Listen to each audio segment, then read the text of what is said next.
पूरे राष्ट्र प्रदेश व्यापी अभियान, लोकसभा में संपर्क अभियान, वरिष्ठ हमारे सभी साथी जा रहे हैं। मुझे बिलासपुर का दायित्व मिला है सभी विधानसभा में जाने का। इसकी शुरुआत मैंने की है। जो परिस्थितियां प्रदेश में हैं, जिस प्रकार 4 साल भूपेश बघेल की सरकार के पूरे हो रहे हैं और भूपेश बघेल उपलब्धि गिन रहे हैं,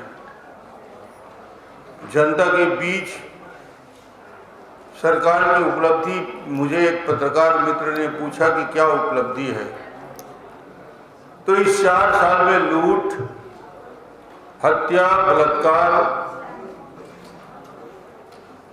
इन मामलों में प्रदेश राष्ट्रीय स्तर में 4-5वें स्थान में पहुंच गया।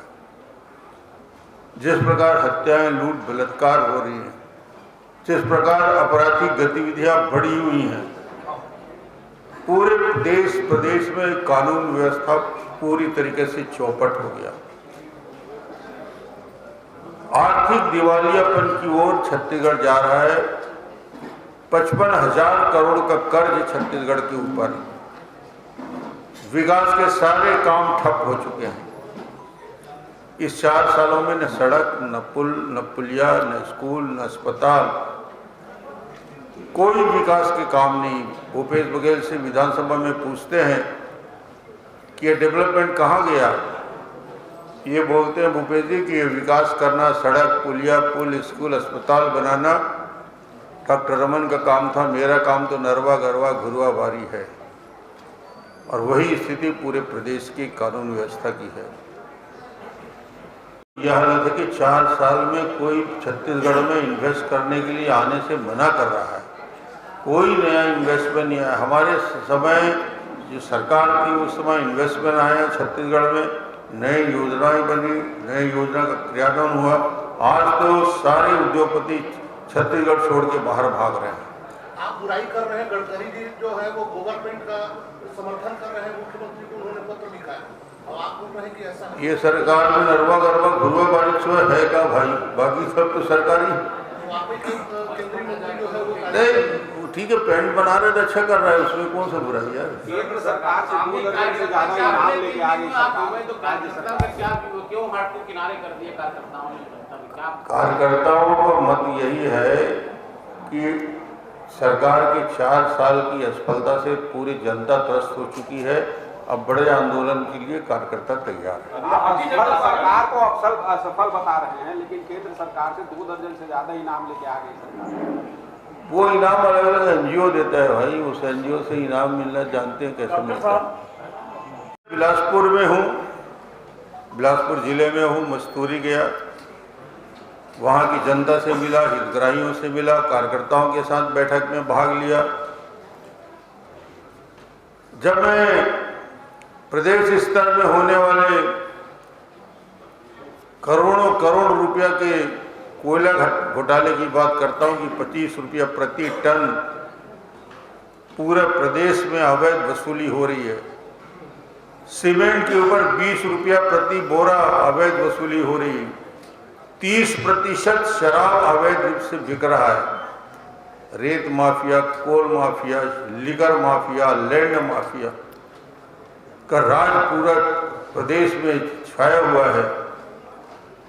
तो यहाँ पे मस्तूरी पे और बेलतरा में लोग बोलते हैं, उसका इससे बड़ा उदाहरण बिलासपुर में भी मिल सकता है कि जो लैंड माफिया का आतंक है यहाँ पे, जिस प्रकार भ्रष्टाचार यहाँ पे राजस्व विभाग में,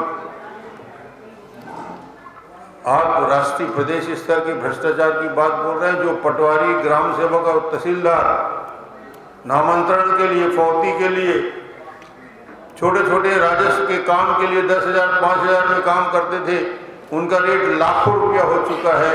ऐसा राजस्व का भ्रष्टाचार, जुआ सट्टा अपराध बिलासपुर में पिछले 8 दिनों में 3 हत्याएं हो गई।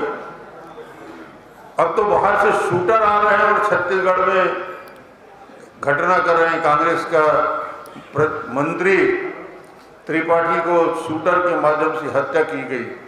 नए नए अपराध के तरीके छत्तीसगढ़ में आ रहे हैं। बिलासपुर उसका सबसे बड़ा उदाहरण बना हुआ है। और ये सारी बातों को लेकर हम सरकार की असफलता के लिए गांव-गांव जा रहे हैं। सरकार ने सारी महत्वपूर्ण योजनाएं जो भारतीय जनता पार्टी ने लागू की थी वो सब बंद कर दी है।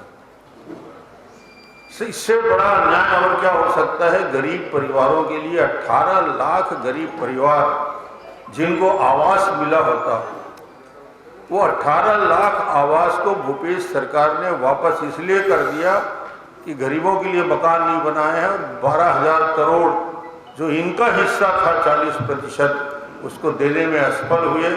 और गरीबों के प्रति भूपेश की क्या भावना है, ये प्रधानमंत्री आवास योजना में गांव-गांव में जाके देख रहे हैं।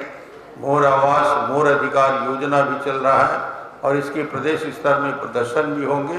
ये हालात पूरे प्रदेश के हैं। महत्वपूर्ण योजनाएं बंद। मोहन भागवत के कथन पे मैं क्या कमेंट करूँगा। भारत जोड़ो यात्रा बंद कर दिया जाए, कोरोना का की दृष्टि से उस समय क्या परिस्थिति हुई थी उसको देखेंगे। अब आगे हम नई रणनीति से काम कर रहे हैं। छत्तीसगढ़िया खाना आपने अब शुरू किया है क्योंकि भाभी जी मध्य प्रदेश की है, उनको बनाना नहीं आता, इसलिए अब बाहर ऐसा लगता है कि जिमी कांद और लाल भाजी को भूपेश ने पैटर्न कर लिया है। अरे तुम नहीं खाओ क्या? आज भी लाल भाजी बना है, जिमी कांदा बना। जिमी कांदा छत्तीसगढ़ के हजारों साल से खा रहा है, कोई भूपेश अकेला नहीं खाता मेरे भाई। हर गांव में, हर घर में, तिहार बार में हर छत्तीसगढ़िया के घर जिमी कांदा बनाते हैं। भूपेश से शायद गलतफहमी है कि वही भर खाते। गांव-गांव में, घर घर में बिहार, शादी, छठी अट्ठी सब में बंद थे। भूपेश को शायद जानकारी नहीं है।